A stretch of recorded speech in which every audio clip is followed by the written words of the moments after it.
स्वामी विवेकानंद के आत्मविश्वास पर विचार। बिना आत्मविश्वास के जीना ऐसा है जैसे आपके पास पावरफुल जेट इंजन तो है, लेकिन उसे उपयोग करने के लिए जेट फ्यूल नहीं है। बिना आत्मविश्वास के न हम कभी अपने सामर्थ्य का उपयोग कर पाएंगे, न चुनौतियों को स्वीकार कर पाएंगे, न ही अवसरों का लाभ उठा पाएंगे। हम हमेशा खुद से सवाल करते रहेंगे कि मुझमें कोई योग्यता क्यों नहीं है। अपनी योग्यताओं को उजागर करने और अपने टैलेंट के साथ न्याय करने के लिए सबसे पहले हमें आत्मविश्वास विकसित करना है। स्वामी विवेकानंद के आत्मविश्वास बढ़ाने के उपाय। अपनी शक्ति को पहचाने। स्वामी विवेकानंद कहते हैं, फाइंड योर फायर, अपने सोर्स को पहचानें। स्वामी जी हम युवाओं से पूछते हैं, दोस्त तुम रोते क्यों हो? The heart makes you weep, my friend. In you is all the power, तुम उदास क्यों हो? इस ब्रह्मांड की सारी शक्तियां पहले से ही तुम्हारी है। हम ही है जो अपने स्वरूप को नहीं पहचानते। हम अपनी आंखों पर हाथ रख लेते हैं और फिर रोते हैं कि कितना अंधेरा है। स्वामी जी कहते हैं, इस शक्ति को जगाओ और तुम पाओगे कि पूरा ब्रह्मांड तुम्हारे कदमों में है। आत्मा सारी परेशानियों और पदार्थों से श्रेष्ठ है। अपनी शक्ति को न अनदेखा करें। स्वामी जी कहते हैं, आप अभी नहीं जानते लेकिन ब्रह्मांड की अनंत शक्तियों का सोर्स पहले से आपके अंदर बैठा हुआ है। प्रैक्टिकल टिप, अपने ऊपर विश्वास रखो, सकारात्मक दृष्टिकोण रखो, खुश रहो तो वह अनंत शक्ति खुद ब खुद चमकने लगेगी। खुद को जानने के रास्ते पर आपका कोई प्रयास खाली नहीं जाता। इस रास्ते पर कोई असफलता नहीं होती। जितना आप अपने असली स्वरूप को जानेंगे, उसका परिणाम कई गुना होकर शक्ति के रूप में मिलेगा। जो इंसान अपनी शक्ति का स्रोत जानने लगता है, उसके लिए आत्मविश्वास कोई बड़ी बात नहीं रह जाती। उद्देश्यपूर्ण जीवन जिए। स्वामी जी कहते हैं, बी ड्रिवन टू पर्पस, उद्देश्य के लिए जीना सीखो। जब भी आप दिशाहीन होते हो, जब आपके पास कोई उद्देश्य नहीं होता, तो ऐसा लगता है कि इस दुनिया में मेरी कोई जगह नहीं। फिर कुछ सार्थक करने का मन नहीं होता। ऐसा लगता है कि मैं कुछ करूं या न करूं, दुनिया को फर्क नहीं पड़ता। निराश होकर हम खुद को सस्ते नशे में डुबो देते हैं। वास्तविकता इस विचार के बिल्कुल उलट है, क्योंकि ब्रह्मांड स्पेयर पार्ट्स नहीं बनाता। इस बात को प्रैक्टिकली समझो कि आपका जन्म एक खास परिस्थिति में हुआ। आपके जीवन अनुभव, आपके विचार, संघर्ष में जन्मी आपकी योग्यताएं आपको दुनिया से अलग नहीं बल्कि यूनिक बनाती है। आपकी तरह आपका उद्देश्य और आपका रोल भी यूनिक है। Practical tip, your work is highest duty, यानी जो काम आपके सामने है, वह ब्रह्मांड ने खास आपके लिए अरेंज किया है। चाहे वह रिसर्च लैब में कैलकुलेशन करना हो, कुछ डिजाइन करना हो या गाड़ी चलाना हो, जो भी काम आपके सामने है, उसे अपनी उच्चतम ड्यूटी मानकर पूरा करो। ऐसा करने से आप अपने मन को जीतना शुरू हो जाते हो, क्योंकि मन कभी कभी मक्कारी करता है, थक जाता है, लेकिन फिर भी आप अपना कर्तव्य पूरी निष्ठा से करते हो और समझने लगते हो कि मन और इंद्रियां कैसे नकारात्मक प्रभावों में उलझते हैं और इनसे कैसे बचना है। साथ में आप अपने काम के प्रति उत्साह और ऊर्जा महसूस करते हो। आप प्रेरित महसूस करते हो, तो आप अच्छा काम भी करते हो, जिस कारण आपको अपनी काबिलियत पर आत्मविश्वास प्रकट होता है। एक विचार को अपना जीवन बनाओ।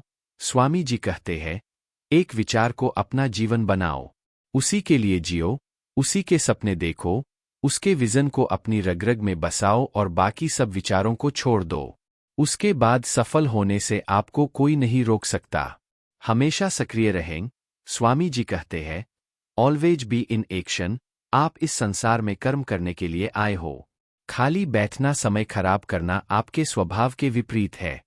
अब खुद नोटिस करो, जब भी आप समय खराब करते हो, सही एक्शन लेने से चूकते हो, तो आपको चिंता, आत्मसंदेह परेशान करने लगते हैं। यानी आपको खुद अंदर से एहसास होता है कि कुछ गलत हो रहा है। दोस्तों, इस बात को ध्यान से समझो।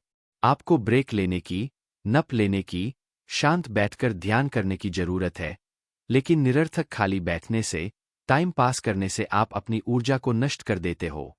क्योंकि यह जीवन किनारे पर बैठकर टिप्पणी करने और टेलीकास्ट देखने के लिए नहीं है, बल्कि जीवन मैदान में कूदकर निर्भय कर्म करने के लिए है। इसलिए एक्शन लेने से कभी पीछे मत रहो। सोचो, समझो, जो भी सही लगे तत्काल करो। कभी ऐसे लोगों की सलाह मत मानो जो ऐश करने, जिंदगी के मजे मारने के लिए कहते हैं। स्वामी जी भी स्पष्ट करते हैं कि यह दुनिया महान कर्मभूमि है, जहां हम खुद को शक्तिशाली बनाने के लिए आए हैं। The world is the great gymnasium where we come to make ourselves strong. Practical tip: दिन का जितना खाली समय है उसे किसी न किसी तरह की ट्रेनिंग में लगाओ। धैर्य और प्रयास। अगला लेसन स्वामी जी देते हैं, धैर्य और प्रयास यानी मेंटल स्ट्रेंथ। स्वामी जी कहते हैं, यह दुनिया कमजोर लोगों के लिए नहीं है, क्योंकि कमजोर मन दुख सहन नहीं कर पाता। कमजोर मन दुख के बारे में बार बार सोचकर अपनी परेशानी कई गुना बढ़ा लेता है। दूसरी तरफ यह प्रकृति का नियम है कि कुछ एक सा नहीं रहता। जीवन में सुख और दुख की साइकिल चलती रहेगी। इसलिए दुखद तकलीफ को सहन करने के लिए हर युवक को मेंटल स्ट्रेंथ चाहिए। इसलिए स्वामी जी कहते हैं, उपनिषदों का संदेश है शक्ति। मेंटल स्ट्रेंथ कैसे विकसित होती है? न जीत में बेहोश होना है, न हार में रुकना है। हर स्थिति में खुद से जीत का प्रयास ही मेंटल स्ट्रेंथ है। प्रयास करने से स्किल्स और अनुभव बढ़ते हैं। जीवन अनुभव के साथ धीरे धीरे हम समझने लगते हैं कि हर परेशानी का सॉल्यूशन है। हमें धैर्य और प्रयास से अपनी नाव को आगे बढ़ाते जाना है। स्वामी जी कहते हैं, यदि तुम खुद को कमजोर समझते हो तो तुम कमजोर हो जाओगे। खुद को ताकतवर समझते हो तो तुम ताकतवर हो जाओगे। इसलिए प्रोग्राम योर माइंड। खुद से बार बार दोहराएं कि मन का हर एक विचार, शरीर का हर एक सेल शक्ति और ऊर्जा से भरा हुआ है। मन और इसकी ऊर्जा मेरे आदेश में है। मैं मन का स्वामी हूं और इससे कई गुना शक्तिशाली हूं। हमेशा महानता के प्रति प्रतिबद्ध रहें। स्वामी जी कहते हैं, ऑलवेज कमिट टू ग्रेटनेस। स्वामी जी कहते हैं, fear is wrong, life fear is hello. दुनिया में वीर ही सुखी हुए हैं। यह अटल सत्य है। जो महानता के लिए कमिटेड थे वही सुखी हुए हैं। इसलिए हमेशा कहो कि मुझे कोई डर नहीं। स्वामी जी कहते हैं, क्या तुम जानते हो, मन की सतह के नीचे अनंत शक्ति और अनंत शुभ का सागर विद्यमान है। इसलिए मन के बर्ताव के कारण कभी खुद को मत कोसो, कभी मत सोचो कि मैं अच्छा इंसान कैसे बनूंगा। प्रैक्टिकल टिप: जब भी कोई काम शुरू करो तो पहले खुद से तय करो कि मैं इस काम को इस तरीके से, इस कंसंट्रेशन और क्वालिटी के साथ पूरा करूंगा। फिर ऐसा करने के लिए पूरी शक्ति लगा दो। जिस पल तुम इस कमिटमेंट से भागते हो, उस पल तुम बहाने बनाने लगते हो, कमजोरी छिपाने के लिए दूसरों को दोषी बनाते हो। बेहोशी में काम करने की आदत छोड़ना कठिन है, लेकिन यह कीमत तो आपको चुकानी होगी। स्वामी जी कहते हैं, by constant effort you are bound to rise.